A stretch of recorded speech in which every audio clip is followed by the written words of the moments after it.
Hey, what's going on, guys? It's Kaufman is Alive. I look at comic books new and old. Welcome to the new Comic Book Day show. I got all the new comic books I picked up this week at the comic shop. Some Image books, some Marvel books. Picked up one DC book, which I'll get to at the end. What is it? What could it be? Stay tuned to find out. Big one that came out this week, I feel like, was the Youngblood reboot #1 by Rob Liefeld. Now, this has already been released on his website. I've actually done a couple videos reviewing this comic already. I picked one up off of his website a few months ago with a signature on it from him. And this is the Ryan Stegman variant cover. There's actually 4 different main variant covers on this book, and there's tons of in-store local comic shop exclusives too all over the place with this book. Lots of variants, but the main variants they're all by some pretty heavy hitter artists: Scotty Young, Ryan Stegman, Daniel Warren Johnson, and Ryan Ottley.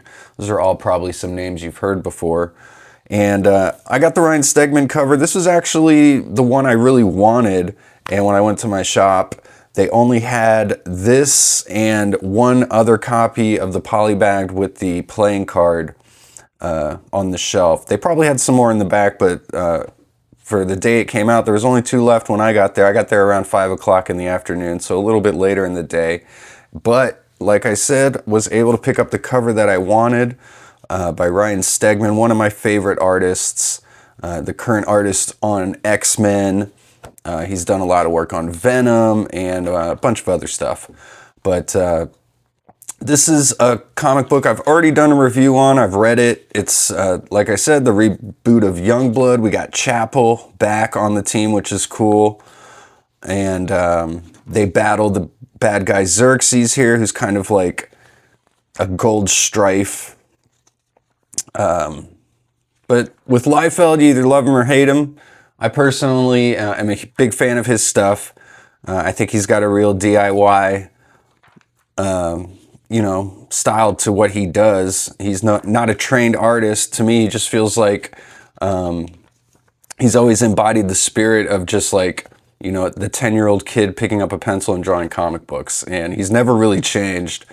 You could look at it another way and say he's a super commercial artist, I suppose.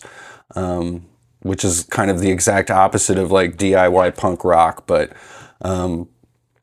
either way you slice it, Rob Liefeld is an exciting artist here, and Youngblood is a cool team. I'm all over it. I love the 90s stuff, and the return to Youngblood in Image is a lot of fun and pretty exciting. So this is a brand new ongoing series. #1, $4.99, Rob Liefeld. So also I picked up Spawn number 370. This was a $3.99 book from Image. And we've got Chapel on the cover here as well. And I really like this cover because it's a departure from what we've been getting on the Spawn books a lot, which is just like a random image of Spawn like coming at you with no real story being told. But here we've actually even got some speech bubbles. They're actually kind of making a meta joke here, and it's also drawn by Brett Booth, who is the interior artist, and I've been begging for some covers from him since he's the interior artist, and he does such awesome work. And he's been on a great run here. I think he's done about the past 20 issues of Spawn consistently. So, but it says, "Finally, I'm going to kill Al Simmons," Chapel says. "Back off, Chapel. Simmons is mine. Priest, I'm pretty sure I'm the one who kills him. Not anymore, buddy." So kind of referencing what I think is the retcon that happened back in Spawn lore, where originally it was Chapel who was the one who murdered Al Simmons and sent him to hell, which created Spawn. But I think they've changed it to Jessica Priest has now, they've retconned it. She's now the one who's murdered Al Spawn. It wasn't Chapel all along. So I think that's what's being referenced here. So I don't think that actually has anything to do with what's going on with the interior pages here. Oh man, geez. Brett Booth's stuff is just awesome. This is so detailed. I love the inking too. I think it's Adelso Corona doing the inks here. There's actually three different inkers on this book here. It's Steve Lachowski and Daniel Henriquez doing the inks. So, and I have not flipped through any of these books yet. Obviously, like I said, I've already read Youngblood and done videos on it. But for all the rest of these books I'm looking at today, these are all new comics that came out today, and I have not flipped through them at all. So this is the first time I'm seeing any of these pages. Spawn's now got these giant demonic wings, which is why he's in this lab here. He's got these wings put on him. As you can see, flying away.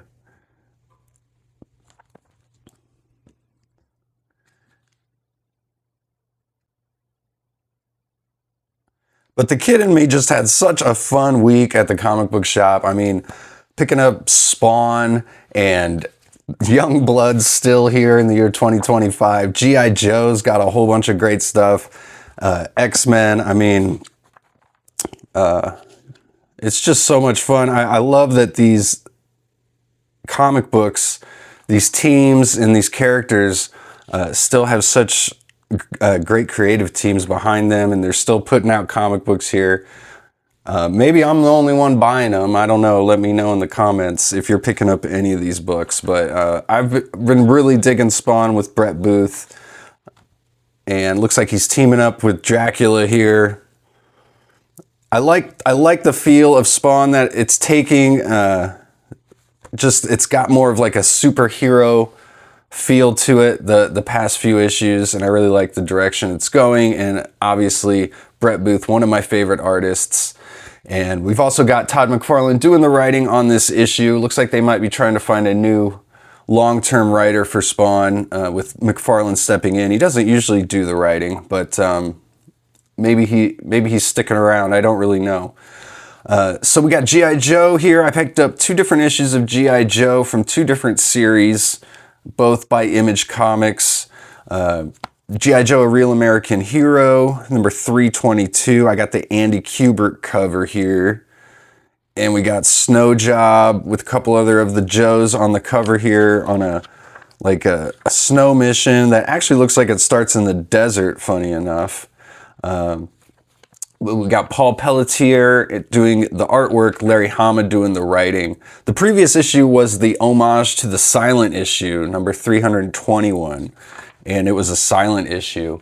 And I've been picking up all these A Real American Hero G.I. Joe comics since Image took over. They're just really fun comic books, great action stories. Generally, each issue is mostly self-contained, but there's a lot of lore that's gone into all these G.I. Joe comics throughout the years, going through so many different companies, but kind of keeping the same overall storylines going. So I love picking up A Real American Hero G.I. Joe. But also we've got the Skybound G.I. Joe series, which I picked up the first couple of issues, but I haven't been following it as closely. And this is the series that connects with Transformers and Void Rivals as well. And I got the Mark Spears cover here with Cobra Commander. This is some awesome stuff here. With his bats in the background. That's what these guys are called, I believe. They made the coolest action figures I remember when I was a kid. Those robot Cobra soldiers. But we got Joshua Williamson doing the writing here, and Tom Riley doing the artwork. I did flip through this in the shop a little bit, and just from the few pages I was flipping through, I was like, I'm picking this one up. This is the first part of a new storyline, the Dreadnoks War. And so since I haven't been picking up a lot of the most recent issues of this, I figured this might be a good place to start. We got Duke here. And I'll spoil it a little bit for you. So if you don't want spoilers, skip ahead a couple seconds here. But we get Cobra and the Dreadnoks kind of battling, and there's a battle between all the Dreadnoks here. Some awesome double splashes here. And but at the end we see this cool splash page of Destro sitting on the Cobra throne here. He says, "Cobra is mine." So I turned to the last page, flipping through the shop, saw this. I was like, yeah, I'm picking this one up. That's an awesome looking end to this issue. And on the cover to the next one, it's got Duke and Cobra Commander, like, looks like almost having to work together against the Dreadnoks. So, and I love the Mark Spears cover. Found this in the middle of the stack and just thought it looked so awesome. That could put that on the wall for sure. I love that. I love Mark Spears stuff. So G.I. Joe issue number 13. This was $3.99. Then I picked up a bunch of Eric Larson Spider-Man here. Spider-Man Noir issue number 2. This was $4.99. It's written and drawn. The cover is drawn by Eric Larson and it's written by Eric Larson. But we do have a different interior artist, Andrea Bricardo. I did a review of the first issue of Spider-Man Noir. Definitely go check that out. I was a big fan of that issue. I really enjoyed it a lot. Some good writing in there. Andrea Bricardo's artwork is really good as well. This is a fun character to follow. We got this guy, he's got this big knot on his head. We see it here on the cover. This is Larson's interpretation of what's going on in this issue. So this is a variant cover, actually, even though Larson's the writer, they've just got him on variant covers on this Spider-Man Noir series. So, and he did the cover here to issue number 3 to the Spider-Man 94 as well. And this is some cool stuff. I was really looking forward to picking this one up. If I couldn't find this cover, I was not going to be buying this issue because I don't care too much about the interiors, but just seeing Larson interpret the Spider-Man 94 cartoon characters, and as you can see, they are in like their cartoon costumes here. We've got the Vulture, even Venom. He's got the red and the blue like lighting on him. Mary Jane, she's in her clothes from the cartoon as well. So this is like Larson's interpretation of the Spider-Man cartoon, and I just love this cover so much. Would have been nice if he actually drew this series. Probably would have made it a little bit better. Jim Toe is the artist on the interiors here, and I've done reviews of the first 2 issues of this book, so go check that out. Looks like we finally get an origin to Moreland, which is nice to see because even though I've seen him show up in the main Spider-Man 616 comics, the Amazing Spider-Man and stuff, I really don't know much about this character. And even this origin probably isn't his actual Marvel origin, as a lot of things in this adaptation a lot of things have changed. Storylines have been switched around, origins have been changed. Like Kane makes an appearance here in this story and his origin is a bit different as well. But some of those panels in that first issue, I think really turned people off to this book. Some of the faces Jim Toe drew of Peter Parker and Mary Jane and Aunt May didn't look all that great. I do kind of like his Spider-Man, and I've been saying that when it's just him drawing Spider-Man in this book, or some of the costume characters, I think it looks good. But then when he has to draw actual human faces, it doesn't look as great. So the storyline in this book has also this is a cartoon adaptation, so I don't know what you really expect. But if you were expecting something must read here coming out of this Spider-Man 94 comic, that's not it. There's really nothing you need to go out of your way to read there. It doesn't even really follow up on what happens at the end of the original cartoon. So we'll get back to this Spider-Man Noir here, because like I said, I have not flipped through this one yet. It looks like we get Mary Jane as well, so that's interesting.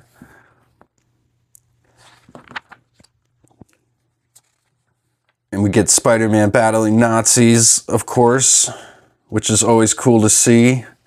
Looks like this one's got some superpowers. And of course, Peter, he's trying to solve the mystery of who killed Gwen Stacy's father. That's kind of the overdriving plot of this book, Spider-Man Noir. Definitely recommend Spider Noir. It's kind of the opposite of how I feel about Spider-Man 94. Then we got Spider-Man and Wolverine. This is issue 7. I got the Stormbreakers variant cover by Alessandro Cappuccio. It says From the Chaos, a Costume variant cover.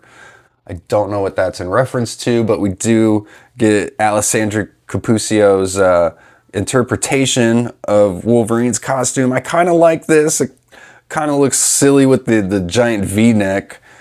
Very retro almost. But this artist here is also the artist on Ultimate Wolverine, which I also picked up today.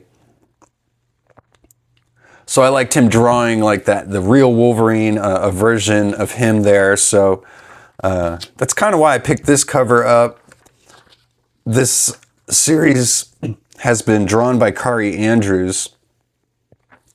And he's on the main cover, Kari Andrews is, but this issue has predicted the death of Spider-Man and Wolverine here at the hands of this character, Arachnix, who's like a Spider-Man Wolverine mashup character. Not a big fan of mashup characters in general.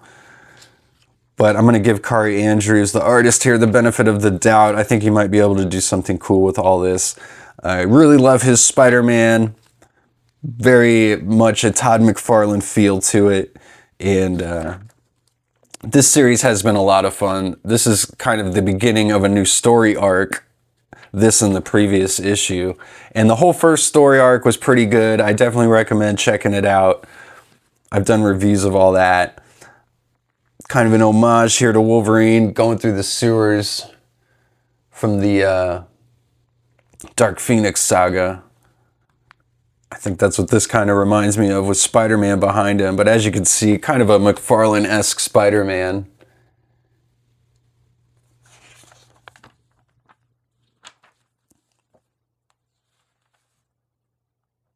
Mark Guggenheim is the writer on this book here. There's this Arachnix character. Again, he's got the giant Spider-Man symbol, but 2 claws instead of 1. The mask looks kind of cool with the Spider-Man Wolverine kind of mashup, I guess. And it looks like there's a whole bunch of different versions of them here that he's caught or something. So he says, I've killed lots of yous already. So this comic book is kind of cartoonish. I mean, it doesn't take itself too seriously. I don't even know if it's in continuity with anything, actually. So who knows? But Spider-Man Wolverine, and this was a $3.99 book. Got Ultimate Wolverine number 11 here. This is part of the Ultimate Universe. Only a few issues left of this. We got Jean Grey. She's been controlled by this Eurasian council, and they're trying to use her to control Wolverine, who was their Winter Soldier, but he's broken that psychic connection, supposedly. It looks like they have a Magneto helmet here to try and help them control Jean Grey. So lots of creepy stuff going on in this book. This is pretty much like the real X-Men book. I mean, no offense to Peach Momoko's Ultimate X-Men book as well. I mean, she's doing her own thing over there. And even though I haven't read every issue, I know that series has lots of some real hardcore fans, some big fans of that Ultimate X-Men book. And I've been picking up issues here and there in the dollar bins, and I need to get back around to reading them. I've got about the first 3 issues I picked up off the rack and read them. So, but this is like I was saying, this has like some of the real X-Men, like Gambit and Shadowcat, and Beast was in here earlier, although he's already been killed. And we got Alessandro Cappuccio doing the artwork in here. Like I said, he was on the cover to this Spider-Man and Wolverine here. So he's been the artist on Moon Knight for a while as well. And I really liked his stuff on Moon Knight.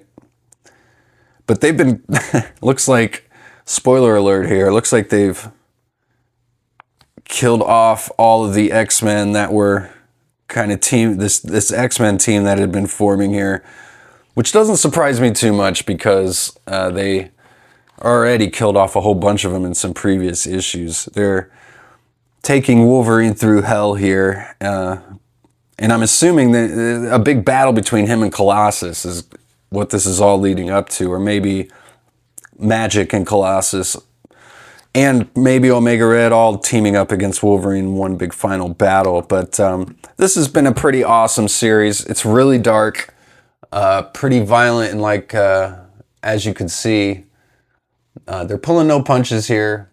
Ultimate Wolverine, number 11. This was a $4.99 book, and Chris Condon is the writer on that book. Then I got Age of Revelation, Unbreakable X-Men, number 1. And this actually came out a few weeks ago, and I couldn't find it at my shop when it first came out. I think they sold it through it pretty quick, but they had one copy still on the shelf when I got there this week. Maybe this was from someone's pull list they never picked up, because it is this pretty great Terry Dodson variant cover of Rogue here. I really like that. Kind of sold me on it, and since I'd been looking for this, there's only one left on the shelf. I figured I better grab it. This is a $4.99 book. Gail Simone's the writer. Lucas Warnick is the artist here, and this is following the Uncanny X-Men team.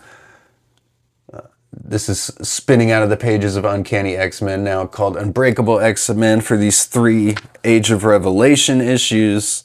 But I did want to see what was going on with Rogue and Gambit. They're my favorite X-Men couple, and I've mostly enjoyed what Gail Simone's done with them. I love this Galactus by Lucas Warnick. This is really cool looking. And it looks like Spider-Girl is on this team as well. Oh man, Gambit's thought bubbles here are bright pink and very distracting. Looks like we see Gambit kind of sitting through the years unchanged. I guess this is 10, that shows what he's been going through the past 10 years.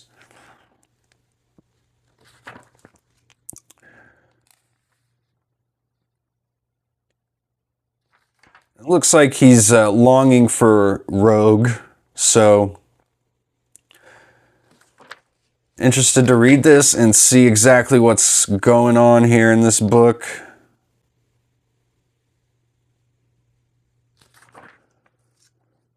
I also picked this up because I did enjoy the first 2 issues of Amazing X-Men that I read, and also Radioactive Spider-Man and the Book of Revelation. Everything I've read so far from this Age of Revelation I've liked. I wouldn't call any of it really great, but it's all been really good.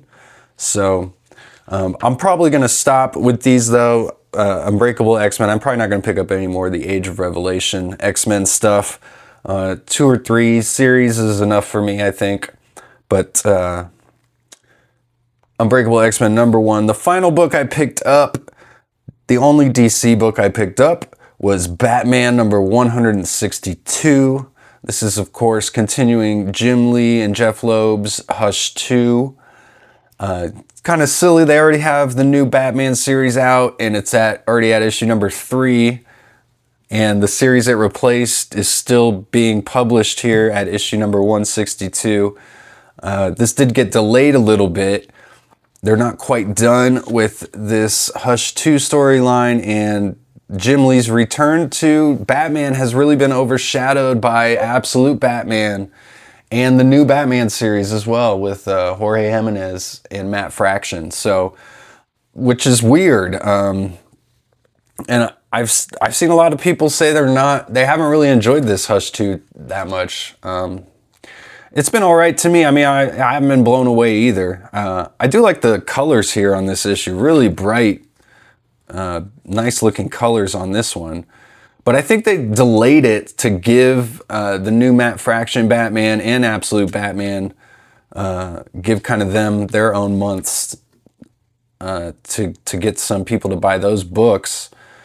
But I just thought it was so weird how we've still got this continuation of Batman number 162 along with Batman, another Batman series. I mean, they're both titled Batman. So I guess you could add the Hush 2, you know, subtitle to it, I suppose. But this is still the continuation of the Batman book. So anyway, I've rambled on long enough about that.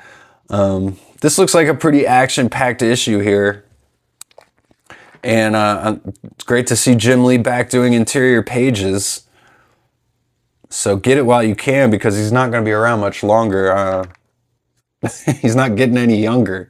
I mean, none of these guys are. We got Rob Liefeld, Jim Lee, Todd McFarlane on books still, Larry Hama writing books still. I mean, all these guys are, they were around when I was a kid. I mean, they were professionals working when I was a kid. And here we are a lifetime later, and they're still all out there making comics. It's great to see. So, like I said, enjoy it while you can, this Jim Lee stuff with Batman. And I like this last page here, nice looking last page. I like the smiley face buttons on Joker's sleeve there on his jacket. Here's all the variant covers. And of course, all the other Batman books, including Batman #3, like I was talking about.